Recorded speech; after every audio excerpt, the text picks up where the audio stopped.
I mean, one of the earliest pilots for programmable money, which is again, where people are always like, Allison, like, what's your, why are you so weird about blockchain? I'm like, well, all the use cases that I saw when I was looking at them were terrible. And one of the first ones, the early ones early on was from, I think, Cicero in Australia, that they were doing programmable disability benefits. And there's quite a bit of interest now because of telepresence labor and we've seen this in the United States, of revisiting qualifications for disability, and that you have to renew your status much more often to prove that you are entitled to that benefit. And so if you imagine, with all of this augmentation, right, and the adoption of telepresence work, they're going to expect people who currently would not be physically able to work now. Like, it's the whole welfare to work. Like, they're going to start to pull back on people's benefits, I think. And in fact, in Japan, which is on the bleeding edge of a lot of this, they were talking about having people with really complex limitations who could not, like, literally move off of a bed or being in a hospital bed, run robots in cafes remote. And they said it's so wonderful. They have like a whole social life now that they can like run their robot, and interact with people through a robot.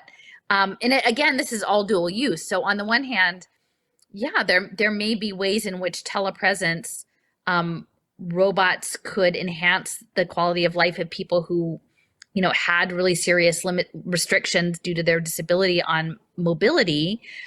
But essentially the program is going to be probably that, you have to work at the cafe to earn your hospital bed, that I don't think it's just going to be like, we're going to give you a robot so you can live an enhanced life. It's going to be, there's going to be strings attached to that. And it's, to me, I was hearing a lot of stuff in the Philadelphia a couple years ago, had a whole big rollout of their poverty committee.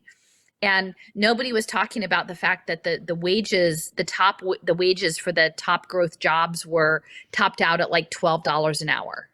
Like, there were a few that were like, you could be a manager or an accountant and maybe get $30 an hour, but most of them were well under $15 an hour.